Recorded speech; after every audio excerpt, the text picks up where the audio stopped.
channel. Di video kali ini aku mau share tentang kelanjutan promil ya. Videonya bakalan aku taruh di sini. Jadi teman-teman, aku di sini mau nge-share tentang tanda apa sih yang aku alami sebelum aku dinyatakan positif hamil. Jadi ceritanya itu, jadi di sini aku bercerita itu bukan dari sisi medis atau begini tuh tandanya begini, begini tuh tandanya begini, bukan ya teman-teman. Jadi ini tuh aku nge-share bener-bener pure dari pengalaman aku aja. Aku bakalan nulis di sini ada 5 tanda yang aku alami, bener-bener aku tuh nggak sadar tapi kalau misalkan itu tuh aku tuh hamil ya teman-teman. Karena mengingat aku itu haid itu nggak teratur, dan alhamdulillah pada saat itu aku udah mulai teratur kan, karena aku udah konsumsi obat yang dari dokter itu, dan akhirnya alhamdulillah gitu beberapa bulan kemudian tanpa aku sadari sebelum aku haid, pada tanggal haid aku tuh udah isi duluan gitu. Dan setelah pengalaman aku haid nggak teratur itu, aku tuh setiap bulan, setiap aku terlambat 2 hari, barang 3 hari, aku tuh selalu ngetes pack ya teman-teman.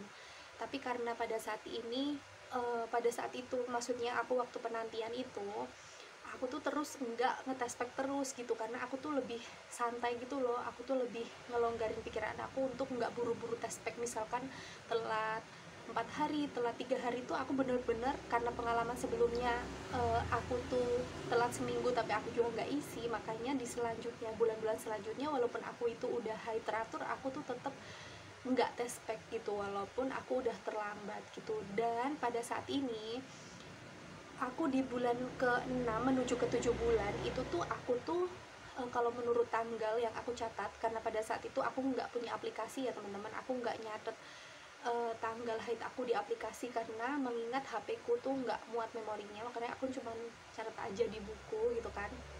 Nah menurut catatan aku itu haid itu masih seminggu lagi gitu kan.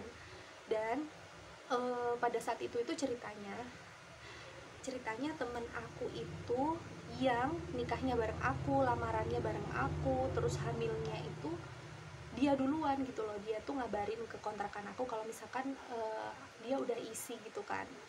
Nah aku tuh terus kayak sedih gitu loh. Aku cerita sama suami, kok aku nggak isi-isi gitu kan, aku kapan gitu. Terus suamiku tuh selalu menenangkan, maksudnya namanya punya anak itu kan hanya Allah yang tahu, itu tuh rezeki dari Allah gitu kan. Jadi kita tuh nggak ada kuasa sama sekali untuk menentukan kapan kita hamil gitu. Akhirnya ya udah, aku tuh mulai aku tata hati gitu loh teman-teman. Dan setelah temen aku pulang, aku tuh masih nyimpen satu test pack teman-teman ceritanya, dan aku tuh mencoba test pack. Dan akhirnya karena pagi-pagi ya waktu itu aku belum sarapan juga, nah aku tuh kebetulan masih punya test pack tuh, aku test pack. Terus akhirnya karena aku tunggu-tunggu bermenit-menit tuh nggak ada garis 2, makanya aku taruh gitu aja di meja kan. Terus akhirnya aku tinggal ngapa-ngapain tuh, aku cuci piring, aku nyuci baju, aku bersih-bersih dan sebagainya. Terus aku tuh kembali lagi, aku lihat tes pack tadi, aku mau buang ceritanya. Lah aku cek, lah ternyata ada garis samar 2. Aku tuh udah kayak ya Allah, antara mau senang antara mau sedih gitu kan, karena aku juga berhati-hati teman-teman. Ternyata itu garis 2 samar gitu kan. Aku tuh ke tetanggaku untuk memastikan apa benar itu tuh garis 2 gitu kan. Ternyata setelah dilihat ke matahari gitu tuh ada emang bener-bener garis 2 samar. Dan setelah itu aku beli test pack lagi, karena aku tuh meyakini gitu kan, kalau misalkan aku memang hamil, aku mau test pack siang hari mau sore hari itu pasti aku tetap ada garis 2-nya gitu. Aku nge-test pack lagi berkali-kali dan ternyata hasilnya tuh beneran garis 2 samar gitu kan. Aku nanti bakalan kasih gambarnya di video nanti. Terus di sini aku bakal ngejelasin tanda-tanda apa aja sih yang aku rasakan sebelum akhirnya aku tuh dinyatakan positif oleh dokter gitu kan. Karena setelah itu aku periksa sama suamiku dan aku cek lab, aku cek darah, ternyata bener aku tuh positif hamil gitu loh teman-teman. Dan alhamdulillahirobbilalamin. Dan aku tuh ternyata setelah aku flashback, aku tuh memang merasakan beberapa gejala ini. Dan di sini aku mau ngejelasin bahwa aku tuh ngerasa ada 5 gejala yang aku alami. Yaitu yang pertama, aku tuh lebih sering lelah. Jadi emang akhir-akhir ini emang aku tuh kayak apa ya, mungkin kalau kata suami aku tuh kebanyakan tidur, nggak banyak gerak, makanya aku tuh gampang pusing, gampang letoy, gampang loyo gitu kan. Makanya aku mikirnya ya mungkin aku tuh kebanyakan aku tuh kurang gerak aktivitas, makanya aku tuh gampang pusing gitu. Padahal memang itu adalah salah satu tanda-tanda bahwa aku tuh mau hamil, udah hamil gitu, aku hamil muda gitu.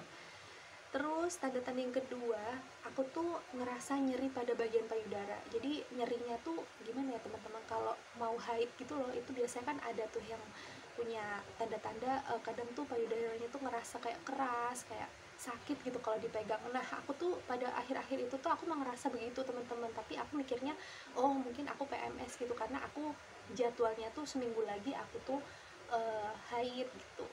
Dan aku nggak ngerti kalau misalkan itu tuh tanda aku memang hamil muda gitu kan.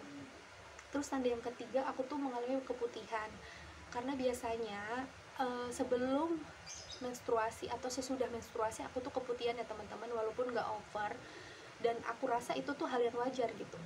Karena asalkan itu keputihan nggak apa nggak over juga, jumlah keputihannya juga sedikit juga gitu, tapi aku ngerasa itu tuh beberapa hari itu celanaku tuh kayak apa lengket-lengket gitu loh teman-teman.